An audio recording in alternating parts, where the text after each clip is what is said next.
Terima kasih Anda masih bersama kami di Sapa Indonesia Pagi. Saudara, kita masih membahas makna dari komunikasi politik yang disampaikan oleh seorang Ketua Umum PDI Perjuangan Megawati Soekarno Putri yang tidak hadir ke acara penutupan Rapimnas dari Partai Gerindra yang pada saat itu melalui politisi PDI Perjuangan yang merupakan juga Menpan RB, Azwar Anas. Bu Mega mengatakan menitipkan salam kepada Pak Prabowo tidak bisa hadir. Lalu benarkah ini menjadi sinyal gabungnya PDI Perjuangan untuk bisa masuk ke koalisi pemerintahan 5 tahun ke depan? Bagaimana potensinya untuk bergabung? Masih membahasnya dengan politisi PDI Perjuangan. Ada Mas Ciko Hakim, kemudian juga nanti kita masih mencoba bisa bergabung bersama dengan Bung Riza Patria dan masih ada Prof. Sadik juga di studio. Saya ke Mas Ciko. Mas Ciko, jadi seberapa besarkah kemudian potensi dari PDI Perjuangan ini bisa bergabung? Bukan bergabung dulu deh, saya mengatakan komunikasi antara Bu Mega dan Pak Prabowo ini membaik untuk 5 tahun ke depan. Kalau kita tahu memang hubungan Bu Mega dan Pak Prabowo ini memang baik-baik saja, tapi lebih membaik 5 tahun ke depan. Pertama, tidak harus ada yang diperbaiki karena nggak ada yang rusak antara komunikasi keduanya dan hubungannya. Yang kedua, mungkin maksud Disti bagaimana komunikasi itu bisa berjalan lebih intens ya, membicarakan hal-hal besar, membicarakan hal-hal terkait dengan pembangunan bangsa, bagaimana kita menjaga harmoni antara anak bangsa, menjaga keberagaman ini di bangsa yang besar, bangsa yang begitu heterogen, dan untuk menghindari konflik-konflik yang akan merusak tatanan sehingga menahan laju kemajuan bangsa kita. Kami melihatnya tentunya ini hanya masalah waktu. Tadi kita sampaikan bahwa setiap masa tentu ada prioritasnya masing-masing. Masa sekarang ini kembali lagi prioritasnya adalah kita berkontestasi di pilkada serentak, walaupun banyak yang mengatakan ini seakan-akan antara Kim dengan PDI Perjuangan. Namun kalau diperhatikan secara detail dari 545 daerah tersebut, banyak sekali partai kami berkoalisi juga dengan Gerindra gitu misalnya. Dan juga Partai Golkar dan partai-partai lain, bahkan ada di beberapa daerah partai lain semua mengerucut untuk mendukung calon dari PDI Perjuangan. Kita bicara soal Bangka Belitung, Surabaya, misalnya di kabupaten kotanya, walaupun tidak kami inginkan ya terjadinya melawan kota kosong, tapi misalkan di Surabaya gitu, kebetulan tokoh kami yang paling menonjol dan sepertinya dalam tanda kutip tidak ada yang berani untuk berkontestasi sehingga Partai Gerindra dan Kim plus bahkan semuanya bergabung dan mendukung calon dari kami. Yang ini terjadi di kota besar, kabupaten-kabupaten, mungkin tidak di provinsi, tetapi ya itulah uniknya demokrasi di Indonesia. Mungkin Prof. Sadik nanti bisa menjelaskan, hampir tidak terjadi di negara-negara lain bagaimana koalisi di tingkat pusat kemudian tidak bisa diterjemahkan atau diturunkan secara langsung dan sama dengan koalisi yang terjadi di tingkat daerah. Karena ada keunikan-keunikan lokal, kearifan lokal, hubungan yang baik antar pengurus partai di daerah dan lain-lain. Nah ini kita lihat aja. Jadi sebenarnya artinya yang saya sebutkan tadi sebagai background bahwa tidak akan ada masalah ketika pada saatnya nanti diperlukan komunikasi tersebut untuk menyongsong pemerintahan yang baru dan menjalankannya selama 5 tahun ke depan. Oke, jadi kita harapkan juga hubungan antara dan juga komunikasi antara Bu Mega dan juga Pak Prabowo 5 tahun ke depan bisa semakin intens untuk kepentingan rakyat ya, lagi-lagi ya, di atas kepentingan semuanya begitu ya. Saya ke Bung Riza. Bung Riza, sudah bisa bergabung ke studio? Ya, halo. Oke, Bung Riza, ini kan kita masih membahas bagaimana tidak hadirnya Bu Mega, Ketua Umum PDI Perjuangan pada saat penutupan Rapimnas dari Partai Gerindra, tapi Bu Mega ini menitipkan salam kepada Pak Prabowo, permintaan maaf tidak bisa hadir begitu. Apakah ini menjadi sinyal bergabungnya PDI Perjuangan? Kita masih membahas ini, termasuk juga apakah kemarin pada saat di Partai Nasdem kalau tidak salah, Pak Prabowo juga sempat mengatakan ada satu partai politik lagi nih yang belum bergabung. Apakah ini merujuk kepada PDI Perjuangan yang masih berusaha Partai Gerindra dan Pak Prabowo untuk membujuk supaya bisa bergabung? Bung Riza? Ya, yang pertama saya ingin menyampaikan ya, sifat, karakter, dan keinginan Pak Prabowo sejak dulu adalah selalu mengedepankan pentingnya persatuan dan kesatuan. Tidak hanya karena yang bersangkutan Bapak Prabowo adalah seorang tentara yang selalu menjaga persatuan, kesatuan, dan keamanan bangsa ini ke depan, tapi juga memang sifat baik beliau selalu mengedepankan kebersamaan, persaudaraan, dan penting bagi Pak Prabowo persatuan dan kesatuan. Pak Prabowo selalu menyampaikan bahwa tidak cukup ya beberapa partai membangun bangsa, harus semua partai, semua elemen bangsa, semua kelompok, komunitas, bahkan seluruh Indonesia itu harus bersatu untuk bahu-membahu, gotong royong bersama-sama membangun bangsa Indonesia yang besar, yang kompleks masalahnya, dengan segala sumber daya alam yang luar biasa. Jadi itu penting bagi Bapak Prabowo, semua harus terlibat aktif. Jadi keinginan beliau memang ingin sekali mengajak semua partai politik. Dan alhamdulillah sampai hari ini sudah hampir semua partai politik bergabung. PDIP memang belum menyatakan bergabung sampai hari ini, tapi keinginan beliau jelas sekali dalam berbagai kesempatan ingin mengajak semua partai bergabung, termasuk PDIP. Tapi kalau semuanya diboyong masuk ke dalam koalisi pemerintahan, yang di luar pemerintahan siapa untuk check and balances dan juga pengawasan menyerap aspirasi masyarakat, Bung Riza? Ya, Ibu Mega berkali-kali menyampaikan di Indonesia ini tidak ada oposisi maupun koalisi. Itu pendapat Ibu Mega yang sering kita dengar bersama. Begitu juga bagi Bapak Prabowo, memahami pentingnya demokrasi, memahami, mengerti ada oposisi maupun koalisi, tapi lebih bagi beliau itu adalah mari kita bangun bersama-sama bangsa ini. Terkait check and balance itu bisa dilakukan oleh siapa saja, tidak hanya oleh partai politik yang ada di parlemen atau di luar pemerintahan. Masyarakat, berbagai komunitas bisa melakukan check and balance. Justru kekuatan sebenarnya pada rakyat itu sendiri, check and balance itu sendiri, bukan pada partai politik. Partai politik kan merupakan perwakilan dari rakyat, sebagian rakyat Indonesia. Jadi check and balance yang sesungguhnya justru pada ada rakyat itu sendiri. Jadi tidak berarti kalau semua partai bergabung mendukung pemerintahan Prabowo Gibran umpamanya tidak ada check and balance. Tentu tetap ada, karena seluruh rakyat punya pendapat, punya suara yang bisa disampaikan di berbagai cara. Tapi saya tidak bisa membayangkan ketika semua di parlemen, di Senayan itu semuanya satu suara begitu. Ketika suara di luar rakyat itu mengkritisi, tapi ternyata di dalam itu satu suara. Saya tidak bisa membayangkan kalau itu terjadi 5 tahun ke depan, Bung Riza. Ya memang kita memahami, itu juga mungkin menjadi pertanyaan banyak orang. Itu kalau semua di dalam nanti bagaimana? Ya ini kita akan lihatlah ke depan. Sampai hari ini memang PDIP belum bergabung. Tapi juga kalau memang nanti pada akhirnya bisa bergabung, saya kira ini sesuatu yang baru juga dalam demokrasi kita, yang kita akan lihat. Apakah memang kalau semua bergabung tidak ada kontrol terhadap pemerintah, tidak ada checks and balance, kita tidak tahu. Ini kan sesuatu yang berbeda. Tapi yang paling penting adalah niat baik dari Bapak Prabowo, dari kami, dari Partai Gerindra, ingin mengajak seluruh elemen bangsa bersama-sama membangun bangsa ke depan. Terkait check and balance itu soal lain yang saya kira bisa saja dilakukan oleh rakyat ya. Seperti selama ini masyarakat bisa menyuarakan dengan berbagai cara.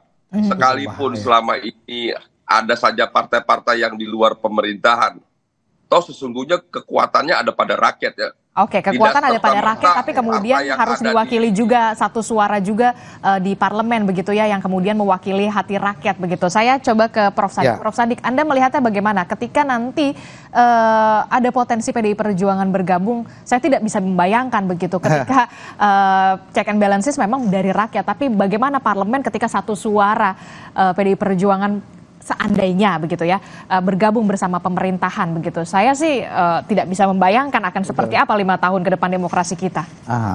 Jadi begini, jadi fungsi dari partai politik itu adalah memberikan pendidikan politik kepada rakyatnya. Justru dengan tidak masuknya PDIP bergabung sama Gerindra atau koalisi Pak Prabowo, justru check and balances bisa terjadi di sana. Jadi kita harapkan ada yang di luar, jangan masuk semua. Tadi Bung Reza mengatakan itu check and balances bisa dilakukan oleh rakyat. Ini berbahaya kalau rakyat lagi yang tanpa terkontrol oleh partai politik, rakyat melakukan kehendaknya masing-masing, bisa chaos di sini. Jadi partai politik diharapkan mempunyai fungsi untuk menyeimbangkan apa kepentingan masyarakat itu. Jadi dia salurkan kepada pemerintah, pemerintah melayani karena rakyatlah yang berkuasa. Jangan kita terlalu banyak berbicara memikirkan bagaimana bagi-bagi kekuasaan itu, tetapi kita terlupa waktu untuk melayani masyarakat kita ini. Apakah dia sudah makmur, apakah dia sudah sejahtera atau sehat, ini yang biasa kita terlupakan. Justru kalau masyarakat turun ke jalan, itu rakyat yang bersuara, bukan partai politiknya lagi. Partai politik diharapkan di sini, jangan langsung polisi, tentara terus berhadapan sama, bisa korban. Pemerintah sebenarnya nggak punya uang, yang punya uang itu rakyat. Yang dibelanjakan oleh pemerintah untuk rakyat. Nah inilah kita harus hati-hati, ya harus maksimalkan fungsi partai politik itu. Salah satunya tadi sebagai broker sebenarnya antara kepentingan rakyat dengan menyambungkan kepada tugas pemerintah. Pemerintah melayani berdasarkan apa yang masyarakat inginkan, bukan keinginan pemerintah. Kenapa rakyatlah yang berdaulat, rakyatlah yang berkuasa, pemerintah sebagai pelayan. Di sinilah kita harapkan the highest level of leadership. Kepemimpinan tingkat tinggi itu adalah pelayan, bukan dilayani. Ini yang kita harus lihatnya. Nah, kita perlu demokrasi karena tingkat kemajuan suatu negara ditentukan oleh tingkat kebebasan di dalam suatu negara itu, yaitu demokrasi. Tapi bukan demokrasi yang tanpa batas. Ya, ada aturannya. Ada batas-batasan. Ada batas-batas sesuai dengan aturan konstitusi dalam negara itu. Oke, pada saat revisi Undang-Undang Pilkada kemarin saja yang dibalik saja hanya satu partai begitu ya, PDI Perjuangan yang menolak, kemudian ada pergerakan dari masyarakat, kemudian satu partai ini dan juga rakyat akhirnya bisa tidak jadi begitu ya, revisi Undang-Undang Pilkada ini dirubah begitu. Saya tidak bisa membayangkan pada saat parlemen itu satu suara begitu ya. Termasuk juga yang tadi Anda katakan pemimpin itu melayani bukan dilayani. Nah kalau Anda melihat bagaimana potensi PDI Perjuangan, ataukah memang PDI Perjuangan tetap pada hakikatnya di luar pemerintahan pada 5 tahun ke depan begitu, ataukah kemudian intensif tetap berkomunikasi begitu, walaupun kita tahu di sana ada sosok Gibran Rakabuming Raka yang kita tahu sudah meninggalkan rumah PDI Perjuangan. Ya, sebenarnya poinnya kita ada stabilitas untuk pembangunan. Ya, tidak ada salahnya kalau PDI Perjuangan di luar. Bukan berarti akan terjadi kekacauan. Dia mengutamakan keseimbangan. Tadi saya katakan bahwa ada kepentingan daripada PDI Perjuangan bisa dimasukkan kepada pemerintahan. Ya, tanpa partainya mungkin bisa masuk. Karena rakyatnya kan, partai perjuangan mempunyai rakyat massa. Istilahnya itu banyak orang PDI Perjuangan itu partai wong cilik. Ya. Masyarakatnya banyak ke bawah. Kepentingan-kepentingan masyarakat bisa disalurkan oleh partai PDI Perjuangan melalui legislasinya, anggota legislatifnya, melalui calon anggota eksekutif mungkin yang bisa masuk di parlemen nanti. Saya harapkan bahwa di kabinet Bapak Prabowo nanti, saya harapkan semua unsur kepentingan ada di dalam. Nah, jadi pemerintahan sebagai alat perekat. Dengan menyeimbangkan semua kelompok kepentingan. Termasuk juga pengawasan? Termasuk dari PDIP, kepentingannya apa PDIP. Kepentingan dari pengusaha, kepentingan dari TNI Polri, kepentingan dari suku, agama, dan ras. Tidak ada satupun yang tidak masuk sebagai alat perekat. Amerika saja yang begitu ratusan tahun sudah berdemokrasi, dia sangat hati-hati dengan masyarakat yang majemuk itu. Karena perbedaan itu banyak, jadi kita harus merekatkan dia. dengan pemerintahan. Oke, dan termasuk juga pemilihan kepala daerah juga sebenarnya PDI Perjuangan juga di beberapa daerah berkoalisi tadi yang juga sudah disebutkan oleh Bung Ciko ya, salah satunya di Surabaya ya, yang calon tunggal kalau tidak salah Eri Cahyadi ya, kalau tidak salah ya Bung Ciko ya. Yes, Oke, betul. oke, Bung Ciko, kalau tadi Anda sudah menyinggung soal pilkada, begitu saya juga tertarik nih. Sebenarnya kalau dari pilkada di wilayah strategi salah satunya di Jakarta, ketua tim saya siapa? Sudah adakah? Ini question of the week kayaknya. Sudah ada, sudah kami persiapkan nama-nama yang berada di tim pemenangan dari Mas Pram dan Bang Rano, tetapi belum bisa dipublikasikan. Kita tunggu aja Oke, sampai kalau tidak belum bisa dipublikasi dari internal PDI Perjuangan atau di luar internal PDI Perjuangan atau eksternal, cluenya?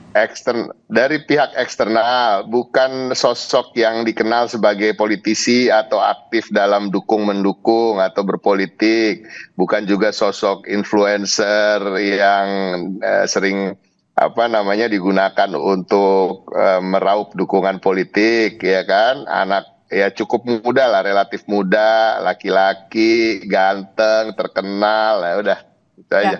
Udah itu aja. Inisialnya belum tahu, belum mau dipublikasi. Jangan terlalu spesifik soalnya inisialnya, jadi terlalu gampang nanti di itu. Oke, baik. Walaupun memang sudah ada clue-cluenya begitu ya di Pilkada Jakarta, tapi menarik sekali karena tidak hanya di Jakarta tapi juga di Surabaya juga kita masih menantikan begitu.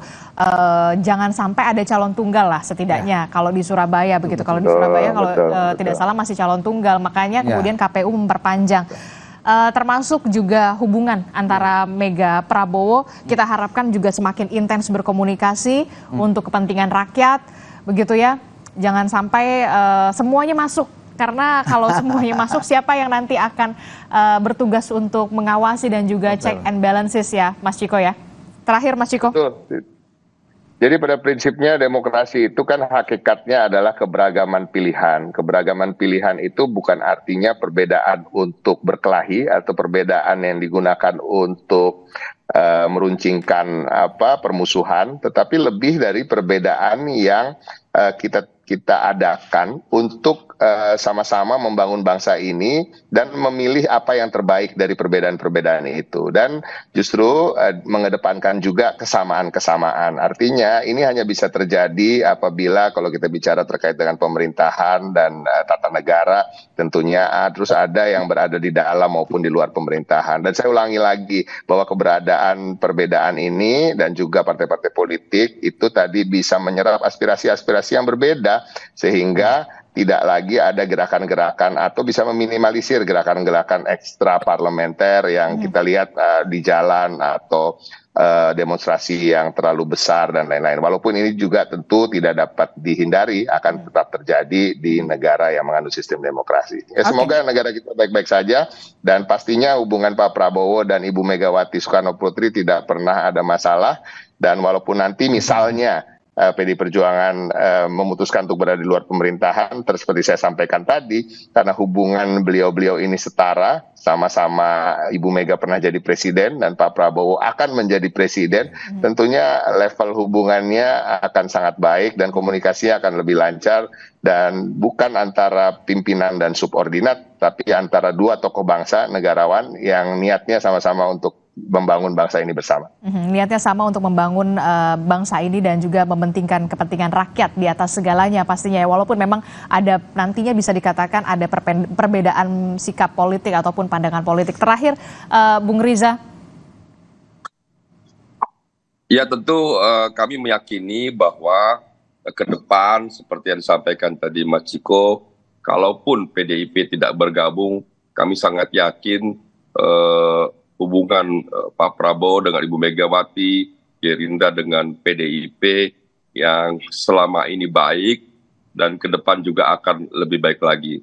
Jadi masukan-masukan maupun nanti ada kritik sekalipun dari PDIP, pasti semuanya dimaksudkan untuk baik, untuk kepentingan bangsa, negara, dan seluruh Indonesia. Dan Pak Prabowo juga seorang pemimpin yang tidak anti kritik.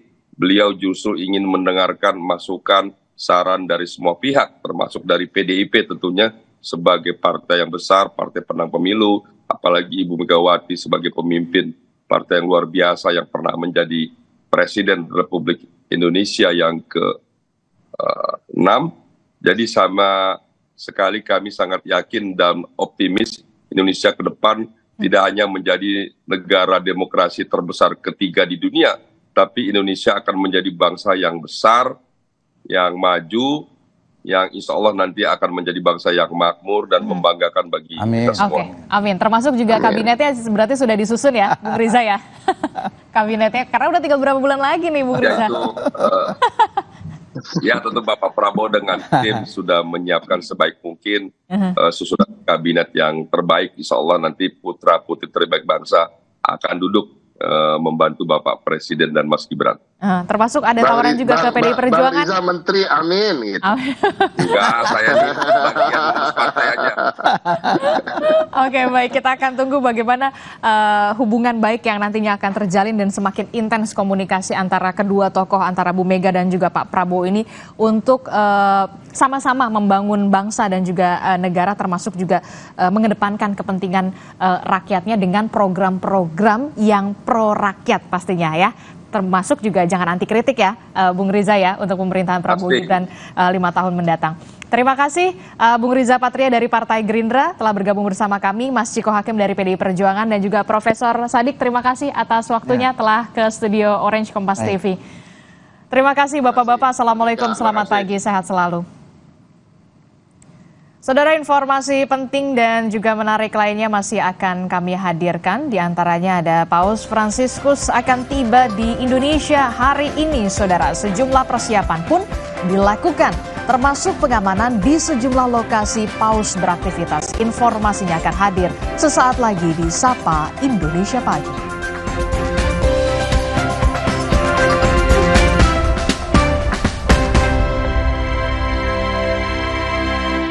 Le Mineral dari pegunungan terpilih